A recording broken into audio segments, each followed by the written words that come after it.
This is probably going to be the most simplest one for you to answer, but what if you're wrong? Well, what if I'm wrong? I mean, anybody could be wrong. We could all be wrong about the flying spaghetti monster and the pink unicorn and the flying teapot. You happen to have been brought up, I would presume, in the Christian faith. You know what it's like not to believe in a particular faith because you're not a Muslim, you're not a Hindu. Why aren't you a Hindu? Because you happen to have been brought up in America, not in India. If you'd been brought up in India, you'd be a Hindu. If you were brought up in Denmark in the time of the Vikings, you'd be believing in Wotan and Thor.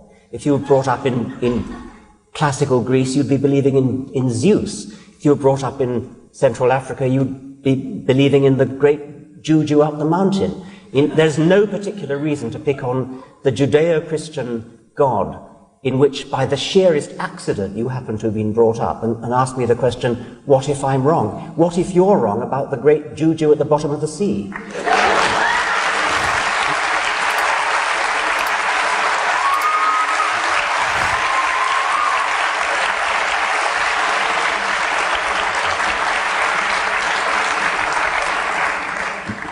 Nasıl bir kanıt bekliyorsun bir bilim insanı olarak? Ne senin fikrini değiştirirdi? Dini bir inanca da sahip olmanı sağlardı. Çok basit. Mesela İsa'nın mucizelerinden bir tanesini birisi yapsa bugün dersin vallahi doğruyum değil mi? Veya Musa gibi birisi şöyle değneğini vurup Kızıldeniz'i falan ayırsa bak abi bu oluyor demek derdik. Bir tanrının varlığı hakkında en küçük bir işaret göremedim.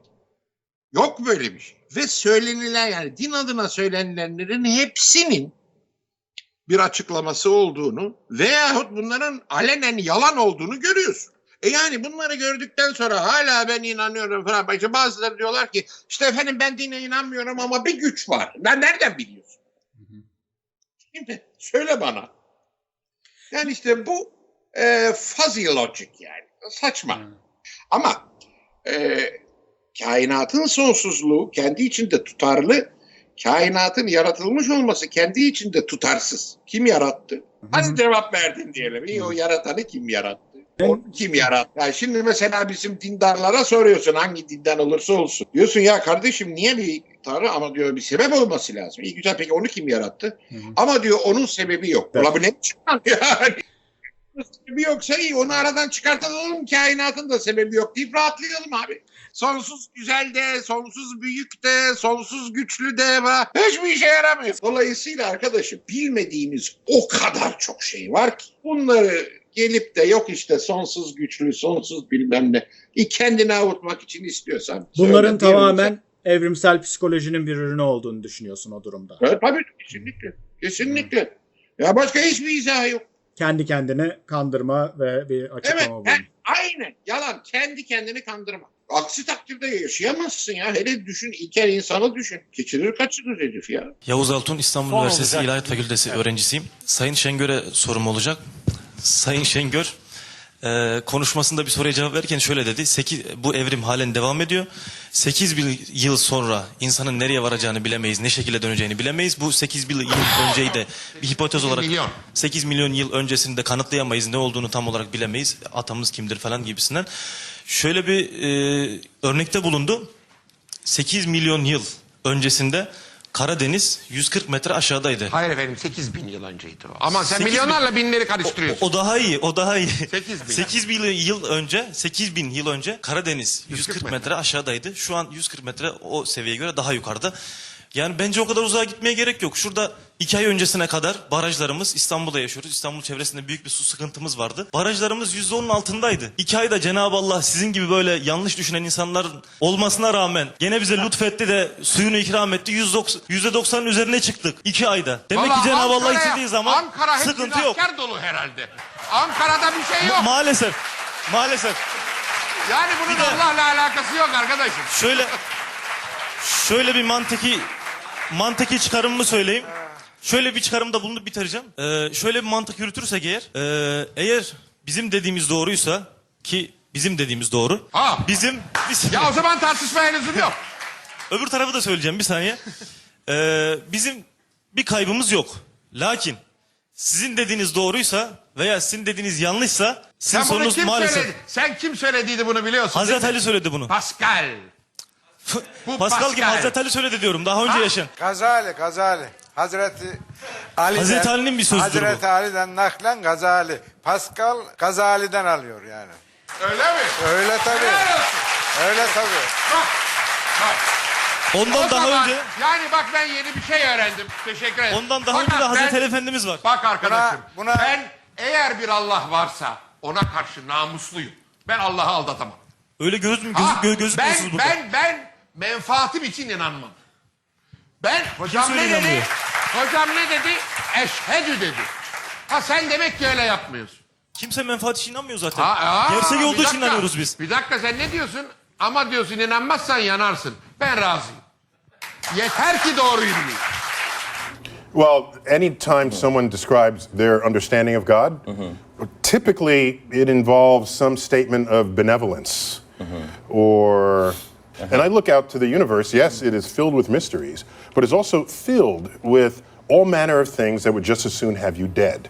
like asteroid strikes and hurricanes and tornadoes and tsunamis and volcanoes and disease, pestilence. There are things that exist in the natural world that do not have your health or longevity as a priority. And so I cannot look at the universe and say that, yes, there's a God and this God cares about my life. At all. The evidence does not support this. Give them an A at least for trying to reconcile faith and reason? I don't think they're reconcilable. Efforts that have been invested by brilliant people of the past have failed at that exercise. They just fail.